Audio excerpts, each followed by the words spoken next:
रहेनछ त्यति स्ट्रङ चाहिँ होइन रहेछ पानी जस्तै रहेछ है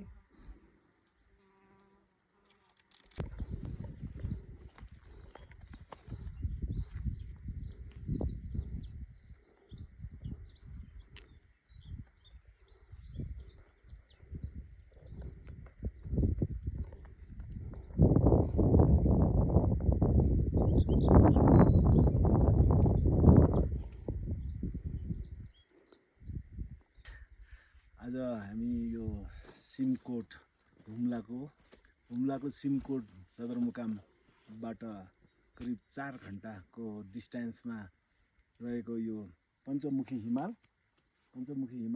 र यो पञ्चमुखी तालको दर्शन गर्न आइपुग्यौँ। यो एउटा ताल चाहिँ यहाँ माथि रहेछ ठुलो, त्यसपछि एउटा ताल यहाँ रहेछ, एउटा ताल अझ माथि रहेछ। यो हिमतालहरू हुन्।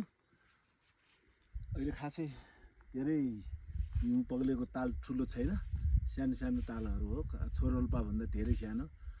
र यो पञ्चमुखी ताल भनेको सायद पञ्चमुखी हिमाल भनेको यो पञ्चपाण्डवहरू चाहिँ नि यहाँबाट कैलाश जाँदाखेरि सायद यही बाटो गएको हुनुपर्छ। अनि यो पञ्चपाण्डव चाहिँ नि पञ्चपाण्डवको रूपमा रहेको यो हिमाल हो कि जस्तो पनि लाग्यो मलाई। अब आई डोन्ट नो, तर यो पञ्चमुखी हिमाल भनेर यहाँ नाम चलेको देखिन्छ र पञ्चमुखी ताल भनेर।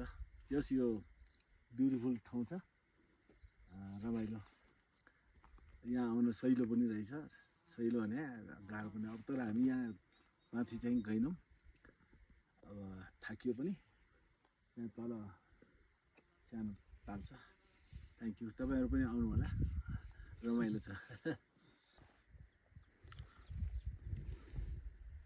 आलु पराठा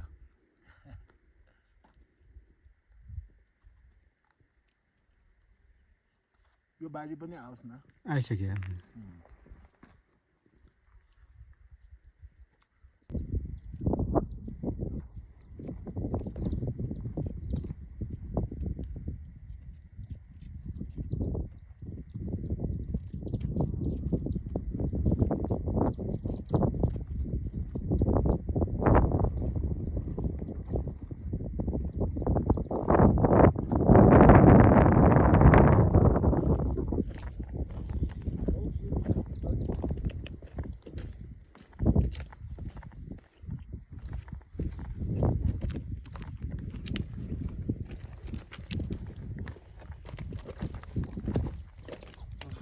हिँड्दै त्यसरी खिच्नु